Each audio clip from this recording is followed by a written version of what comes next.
Hi everyone, thanks so much for tuning in to episode 4 of Tidbits of Getting Your Life Together. I apologize for the delay in between the third episode and this episode, but sometimes I kind of get into a funk where I just do not want to do anything social media related because I get so burnt out on it, and after watching The Social Dilemma on Netflix, that just exacerbated the whole thing. But I've kind of found my way back. I will get back into that loophole again, I'm sure. But I will start with the recommendation that everyone should watch that documentary. Again, it's called The Social Dilemma, and it's all about how social media is negatively impacting our lives in ways that we don't see. There's a lot of behind the scenes stuff going on that we may not be privy to, but it's really important that we know how it's affecting our lives, how our data is being used, all those sorts of things. So it kind of exposes that and makes it easy for non-tech people to digest. So definitely check that out. And then my other recommendation is The League, which is an FX show streaming on Hulu that offsets the disappointing truth of the social dilemma and is very, very funny. So definitely check that out. So today we're in a different location, got a different hair color, and we're going to talk about a different topic. We are not going to talk about a money saving tip today. This is going to be a fun organizational tip, and it's about list making. So for anyone that knows me, I am a huge fan of making lists. I like to make to-do lists every day. I like to make to-do lists for the month as a whole. I have all sorts of lists everywhere. My phone, written down, Post-its on my wall, you name it, I got it. But I wanted to talk about fun ways you can make lists and kind of keep track of things that you maybe want to do, accomplish, whatever, but in a creative way. So I have a few lists that I'm going to show you. That's Teddy barking in the background, don't mind him. And you can kind of scrapbook your lists in a way. So we're going to look at some of those. The first list we're going to look at is the movies to watch list.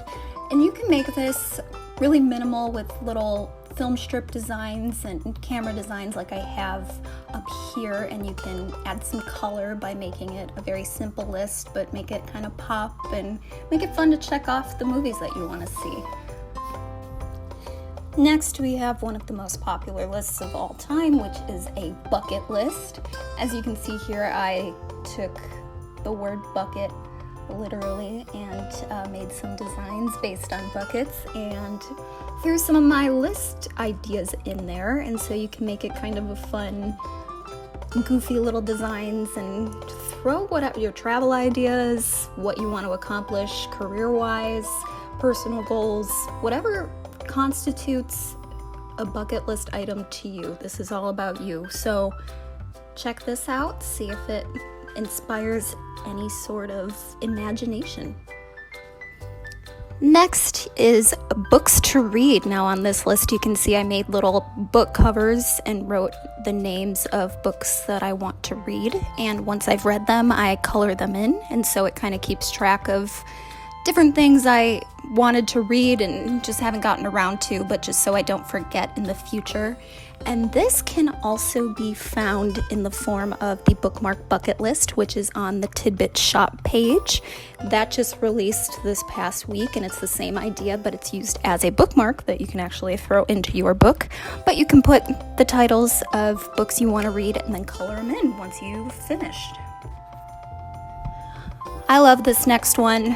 It's called Dream Concerts, and it seems even more unattainable this year because those sorts of things are on hold. And while it's cool that they've had a lot of virtual elements in terms of concerts, it's just not the same as being in a stadium or a venue with a bunch of people and screaming and singing along, and I just miss it. So these are some of my dream concerts.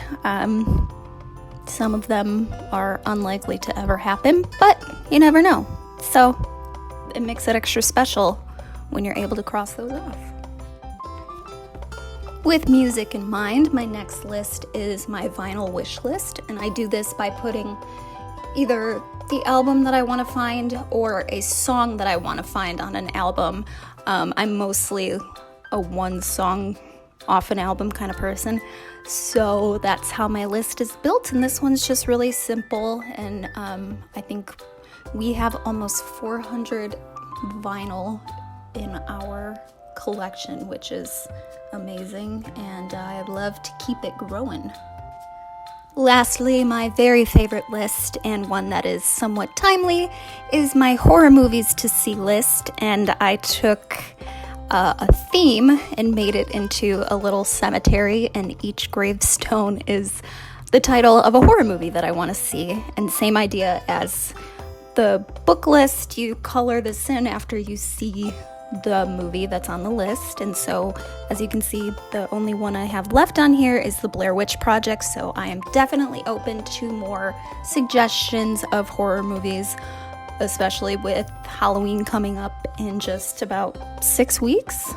So this one is kind of the goofiest, but I think it's a lot of fun. And if you're not a horror movie person, think about something that you are into that you want to check things off of a list and kind of turn it into a theme. Make that a challenge for yourself. All right, that's it for this episode. Thank you so much for watching. Be sure to subscribe and comment, and we'll see you next time.